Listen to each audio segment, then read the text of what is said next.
कोई नहीं जीत सकता। सिर्फ बोलता नहीं है, दहाड़ता है। मैं जलियांवाला बाग का सच पूरी दुनिया के सामने लाऊंगा।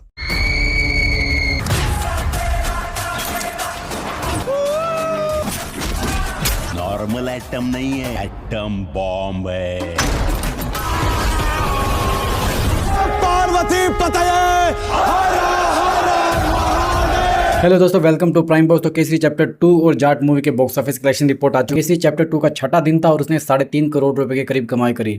थिएटर में इसकी ऑक्यूपेंसी भी 11% से बढ़कर 12% हो गई। कुल मिलाकर ये दिन इसके लिए बहुत ही ज्यादा अच्छा था। इसने टोटल डोमेस्टिक नेट कलेक्शन कर लिया 46 करोड़ रुपए का और दुनिया भर में इसने 75 करोड़ रुपए कमा लिए हैं, जिसमें इंडिया से बाहर इसने 20 करोड़ 50 लाख रुपए कमाए हैं। और ये केसरी चैप्टर 2 के लिए बहुत बढ़िया पॉजिटिव रिस्पॉन्स है कि जाट मूवी से ज्यादा इसका कलेक्शन है इंडिया से बाहर। जाट मूवी को 15 दिन हो चुके हैं तो भी उसने 13 करोड़ 70 लाख रुपए कमाया है। इसने 6 दिनों में ही 20 करोड़ 50 लाख रुपए कमा लिए इंडिया से बाहर। वैसे केसरी चैप्टर 2 से पहले अक्षय कुमार की स्काई फोर्स भी इसी साल ही आई थी। उसने लगभग 145 से 150 करोड़ रुपए के बीच में कारोबार किया था। अगर उसके 7वें दिन से कंपेयर करें तो उसने 5.5 करोड़ रुपए कमाए थे, इसने 3.5 करोड़ रुपए कमाए हैं। उसके पास में काफी स्क्रीन काउंट थे, उसके पास में कम स्क्रीन काउंट है। ये फर्क है, तो मुझे लगता है उसी हिसाब से बैलेंस ही है। केसरी चैप्टर 2 वैसा परफॉर्म कर रही है। और दूसरी चीज, स्काई फोर्स की IMDb रेटिंग कम है as compared to Kesari Chapter 2। Kesari Chapter 2 को बहुत ज्यादा पसंद किया जा रहा है। IMDb रेटिंग इसकी 8 से भी ज्यादा है। मतलब लोग इसको कम देख रहे हैं, लेकिन जो देख रहे हैं वो इसको बहुत ज्यादा पसंद कर रहे हैं। इस मूवी का जो बजट है वो 100 करोड़ रुपए के करीब है और ऑलरेडी ये 75 करोड़ रुपए का ग्रोस कलेक्शन कर चुकी है। तो मुझे लगता है अगले 7-8 दिनों में अपना बजट भी रिकवर कर लेगी। और उसके बाद में कुछ सालों में अक्षय कुमार की जितनी भी मूवीज रिलीज हुई उनमें पहली मूवी बनने वाली है जो अपना बजट बॉक्स ऑफिस से रिकवर कर रही है। Let's see and hope for the best. बात करें जाट मूवी की, तो जाट मूवी का 15वां दिन था। इसने 1.25 करोड़ रुपए के करीब कलेक्शन की। इसका कलेक्शन भी स्टेबल रहा और इसकी ऑक्यूपेंसी भी स्टेबल रही। मंगलवार को भी 8% थी, बुधवार को भी 8% के करीब रही। इसका जो टोटल डोमेस्टिक कलेक्शन हो जाता है वो 81 करोड़ रुपए हो जाता है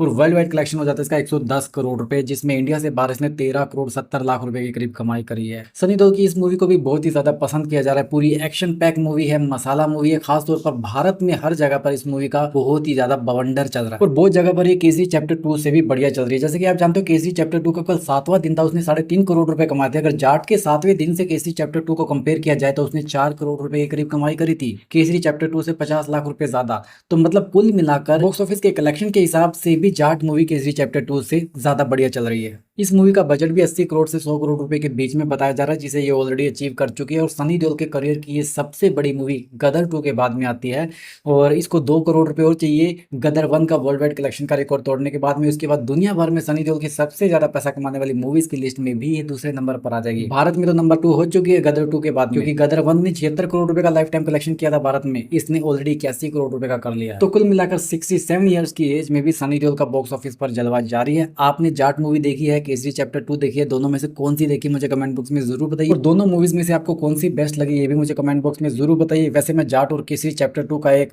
सर्वे करने वाला हूं अपने यूट्यूब के पोस्ट पे और उसमें देखता कि किसको कितने वोट मिलते वो भी मैं आपको फिर बताऊंगा। बात करते हैं सिकंदर मूवी के बारे में, तो सिकंदर का 26वां दिन था, उसने सिर्फ 5 लाख रुपए के करीब कमाई करी और ये मूवी ऑलरेडी फ्लॉप हो चुकी है क्योंकि इसने इंडिया में 110 करोड़ रुपए का कारोबार किया है जितना जाट ने किया है और वर्ल्ड वाइड इसने 185 करोड़ रुपए कमाए। लेकिन 5-5 लाख रुपए कमाने के बाद में क्या लगता है 16 करोड़ रुपए और अचीव कर लेगी? बिल्कुल भी नहीं करेगी। तो ये सलमान खान की मूवी डिजास्टर साबित हो चुकी है। बात करते हैं द डिप्लोमेट की, तो उसका 42वां दिन था, उसने 3 लाख रुपए के करीब कमाई करी। वो भी थिएटर में अच्छा परफॉर्म कर रही है। उसके पास में स्क्रीन काउंट कम है, बहुत ही कम शोज रन हो रहे हैं, वो भी शाम के बाद में रन हो रहे हैं। लेकिन ये मूवी अच्छा परफॉर्म करी जिसकी वजह से अभी भी थिएटर में लगी हुई है। और इस मूवी का जो टोटल कलेक्शन हो चुका है भारत में 38 करोड़ 90 लाख रुपए हो चुका है। वर्ल्ड वाइड इसने 51 करोड़ 25 लाख रुपए की कमाई कर ली है। बजट था इसका 20-25 करोड़ रुपए फिल्म बेट के हिसाब से, जिसको ये ऑलरेडी अचीव कर चुके। तो जॉन अब्राहम की 6 साल के बाद में पहली हिट है। अब बात करें छावा मूवी की, तो छावा मूवी ने एक माइलस्टोन अचीव कर लिया। उसने थिएटर में 10 सप्ताह कंप्लीट कर लिया और विक्की कौशल के करियर की तीसरी मूवी बन चुकी है थिएटर में 10 सप्ताह कंप्लीट करने वाली। ये एक बहुत ही अद्भुत विश्वसनीय बात है कि विक्की कौशल ने ये कारनामा 3 बार कर लिया है। इससे पहले राजी मूवी थी, उसके बाद में उरी द सर्जिकल स्ट्राइक थी, अब छावा जिसने 10वां सप्ताह थिएटर में कंप्लीट करा है। कल 70वें दिन इसने लगभग 4 लाख रुपए के करीब कमाई करी और इसका जो टोटल डोमेस्टिक कलेक्शन है 601 करोड़ 50 लाख रुपए हो गया है और 807 करोड़ रुपए का इसने वर्ल्ड वाइड कलेक्शन किया है। इंडिया से बाहर इसने 91 करोड़ रुपए की कमाई करी है और 10वें वीकेंड में इसने लगभग 45 लाख रुपए के करीब कमाई करी और सबसे ज्यादा कलेक्शन करने वाली मूवीज की लिस्ट में ये तीसरे नंबर पर आती है। Uri the surgical strike number 1 position पर है, उसके बाद में लापता लेडीज जिसका कहीं पर कोई पता नहीं है दूसरे नंबर की पोजीशन पर है। कितनी हैरानी की बात है। और तीसरे नंबर पर है अपनी छावा। अब दोस्तों मैं आपसे जानना चाहता हूँ कि छावा मूवी वैसे तो नेटफ्लिक्स पर आ चुकी है, आप इसको घर पर भी देख सकते हो अगर आपने देखी है। और अगर आप इस मूवी से कनेक्टेड हुए तो कमेंट बॉक्स में जरूर लिखना। छत्रपति संभाजी महाराज जी की जय हो, जय शिवाजी। तो दोस्तों ये थी इस गुरुवार की box office collection report. Video अगर पसंद आए इस वीडियो को लाइक करो। करो ऐसी और एंटरटेनमेंट के डोज के लिए चैनल को सब्सक्राइब करो ताकि एंटरटेनमेंट का डोज आपको टाइमली मैनर में मिलता रहे।